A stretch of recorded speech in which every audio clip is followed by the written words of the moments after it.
This is my lesson on how to do the advanced versions of my exercises. And this is the most important lesson of everything that I'm sharing with you and teaching with you, because this is the part that really helps you get the last 30% of your problems to go away and not come back.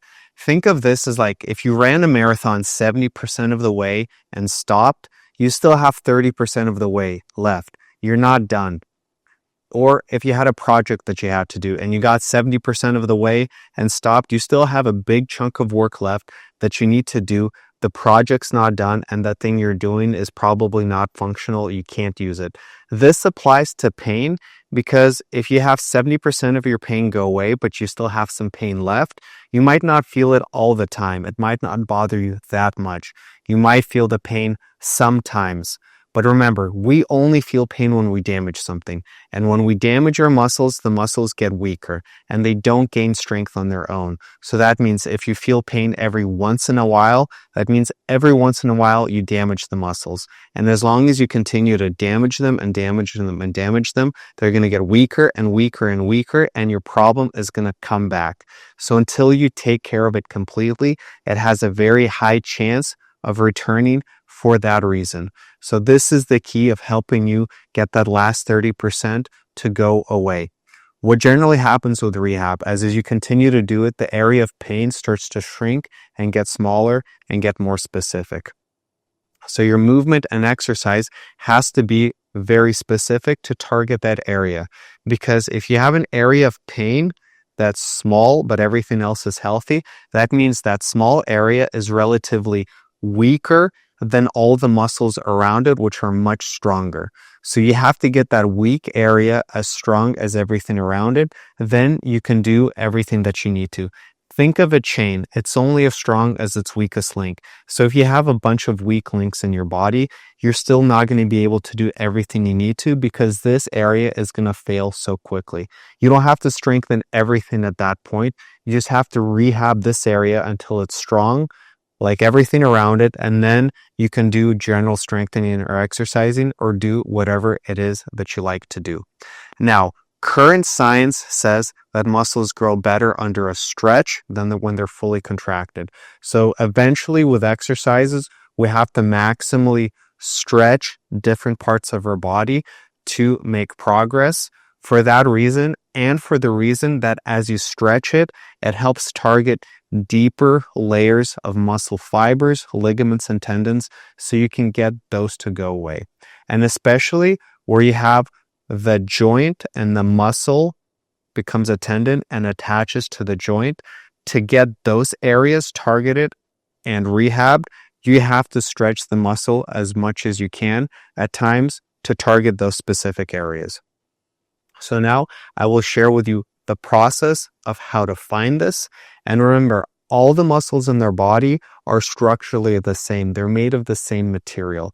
So you can apply this process to every muscle that we have, and it's the same. I'm going to start with my shoulder as an example. So let's say I have a very small area of pain. So I would contract my muscle this way. So to stretch it, I would do this. And that's going to help stretch all the fibers around here and help target specifically this part of the shoulder. Now, remember when I said that the size of the pain is the size of the movement? So if with the movement you feel pain through here, that's okay. If you can hardly do a small movement and feel the pain, that's what you need to do at that point.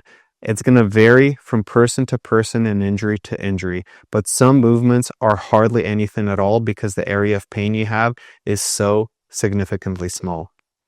So how you would do this is, if I've done some rehab, I have a small area of pain, I'm going to stretch it.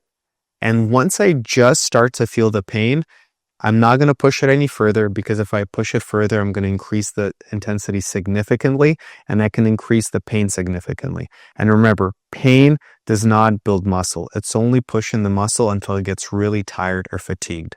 So once I just barely start to feel the pain, I'm going to stop. Then I'm going to back off till the pain goes away. And then I'm going to put those two motions together into my new exercise. And no matter how wide or how small it is, that's what I'm going to do extremely slowly and specifically. And this becomes a very specific motion to target a very specific injury that I have. And with time, this area is going to get better. So then I'll follow the same process. I'm going to stretch it till I just feel the pain. Then I'm going to stop. Then I'm going to back off till the pain goes away. And then I'm going to do this very short, specific movement, again, targeting that area of pain. As it gets better, I'm going to stretch it even further. And once I feel the pain, I'm going to stop, back off till it goes away. And then this becomes, again, my new exercise and movement, going very slow and methodical. With this process, you want to chase and chase and chase and chase the pain until you have chased it away for good. Now, with different areas of the body, let's say I'm going to target, let's say, the back of my neck, and I have a small area of pain here.